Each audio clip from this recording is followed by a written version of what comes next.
திமுக மீண்டும் பாரதிய ஜனதா கட்சியுடன் கூட்டணி அமைத்து ஏற்கனவே செய்த வரலாற்று பிழையை செய்ய உள்ளதாகவும், திமுக தலைவர்கள் எடப்பாடி பழனிசாமியின் ரசிகர் மன்ற தலைவர்களாக செயல்படுகின்றனர் என்ற கேள்வி எழுவதாகவும் இந்திய யூனியன் முஸ்லிம் லீக் கட்சியின் மாநில பொதுச் செயலாளர் அபுபக்கர் கடும் விமர்சனம்.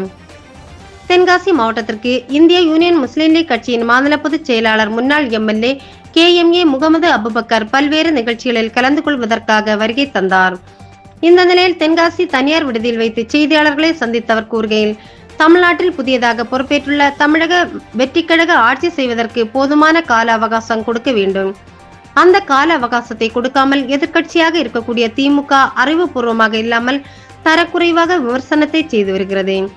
இந்த விமர்சனம் தமிழக வெற்றிக்கழகத்தை மட்டுமல்லாமல் அதற்கு ஆதரவளித்த தங்களை போன்ற கூட்டணி கட்சிகளுக்கு அதே விமர்சனத்தை எடுத்து வைக்கின்றனர். திமுக முதலில் தாங்கள் தேர்தலில் தோற்றதற்கான காரணங்களை தேடாமல் விமர்சனம் செய்து வருகிறது. அந்த வகையில் தாவேகாவுடன் கூட்டணி வைத்த காரணத்தினால் தங்களை போன்ற கட்சி தலைவர்களை திமுகவினர் விஜயின் ரசிகர் மன்ற தலைவர்கள் என விமர்சனம் செய்து வருகின்றனர். அதே சமயம் தாவேகா ஆட்சியமைக்க கூடாது என்பதற்காக அதிமுகவை ஆதரிக்க வேண்டும் என திமுக தலைவர்கள் கூறிய பொழுது இந்த திமுக தலைவர்கள் எடப்பாடி பழனிசாமியின் ரசிகர்களா என்ற கேள்வி எழுகின்றது. இந்த நிலையில் திமுக ஏற்கனவே பாஜகவுடன் கூட்டணி வைத்து வரலாற்று பிழையை செய்தது. அதே நிலைமை வந்து தற்போது திரும்பவும் மீண்டும் பாஜகவை ஆதரித்து விடும் என்ற சந்தேகமும் தங்களுக்கு எழுவதாக தெரிவித்தார். ஒரு 6 மாத இடைவேளைனாச்சும் அவங்களுக்கு கொடுத்து அவங்க எப்படி பெர்ஃபார்மன்ஸ் பண்ணுறாங்க, எப்படி ஆட்சி செய்கிறாங்கிறத நாம் கண்காணிச்சுட்டு தான் அவங்கள விமர்சிக்கிறது மற்ற காரியங்களை செய்ய வேண்டும். அவசர கோலத்தில் நம்ம விமர்சித்து அவங்கள ஆட்சி செய்ய முடியாத அளவுக்கு விமர்சனங்களை வச்சுன்னு சொன்னால் எப்படி செய்வாங்க? அதனால் போதிய அவகாசத்தை கொடுத்து ஒரு புதிய ஆட்சி, எல்லாமே புதியவர்கள், சட்டமன்ற உறுப்பினராகவே முதல் முறையாக்கப்பட்டவர் தான் பலரும் அமைச்சர்களாக இருக்கிறாங்க. எனவே இந்த கால அவகாசங்களை கொடுக்க வேண்டும். அதுவரை பொறுமை பார்ப்பதுதான் ஒரு எதிர்கட்சிக்கு அழகாக இருக்க முடியும். ஆனால் அப்படி இல்லாமல் இந்த ஆட்சியை பற்றியும் கடுமையாக விமர்சிக்கிறாங்க.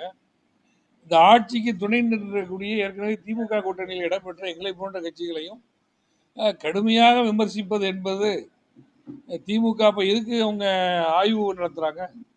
தோல்விக்கான காரணத்தை கண்டறியணும்னு சொல்லி ஆய்வு நடத்தும் போது அந்த காரியத்தை செய்யாமல் எங்களை விமர்சிப்பதிலேயே அவங்களுடைய நேரத்தை கழிச்சுன்னு சொன்னால் அதை படிப்பினை பெறலன்னு தான் அர்த்தம். அதாவது முன்னாடி டெல்லியில் போய் அமித்ஷா அவர்களையும் மற்றவர்கள் அவருடைய ஆசியோடு விளைவிக்கிறார்.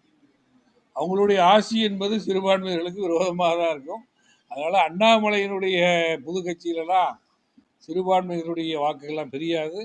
எங்களை பொறுத்த வரைக்கும் இன்றைக்கி RSSனுடைய உட்கட்சிகள் என்று எடுத்துக்கிட்டால் பல்வேறு பிரிவுகள் வச்சுருக்குறாங்க. ஆன்மீகத்துக்கு ஒன்று, உலக அமைப்பு ஒன்று, அப்படி இப்படின்னு வச்சுருக்குறாங்க. அது 150 அமைப்பாக நம்ம இருக்குதுன்னு சொல்கிறாங்க. இது 151வது அமைப்பாக இருக்கும், அவ்வளோதான், வேறு ஒன்றும் கிடையாது. எங்களை பொறுத்தவரையும் அம்மா அண்ணாமலை புது கட்சி ஆரம்பிச்சதுனால தமிழ்நாடு அரசியலில் எந்த மாற்றமும் வரப்போகிற போதில்லை, எந்த எழுச்சியும் வரப்போறதில்லை. அதிமுகவில் தான் அம்மையார் ஜெயலலிதா அவருடைய மறைவுக்கு பிறகு அதிமுகவுக்கு ஒரு ஸ்ட்ராங் லீடர்ஷிப் இல்லை. அதனால தான் தொடர்ந்து அதிமுக சருவை கண்டு கொண்டு இருக்கின்றது, அழிவின் பாதைகளை சென்று கொண்டிருக்கு. அவங்கள அதாவது இன்னைக்கு பல பேருக்கு அமைச்சரவையில் முஸ்லீம் லீக் இடம் பெறுறது பிடிக்கல. ஏன்னா இன்னொரு கட்சிக்கு பின்னாடியே எடுத்துக்கிட்டு கையை கட்டிக்கிட்டே நிற்க வேண்டிய அவசியம் இல்லையே. வாய்ப்பு வசதிகள் வரப்போகுது. மக்கள் மிகவும் பாதிக்கப்பட்டிருக்கிறாங்க.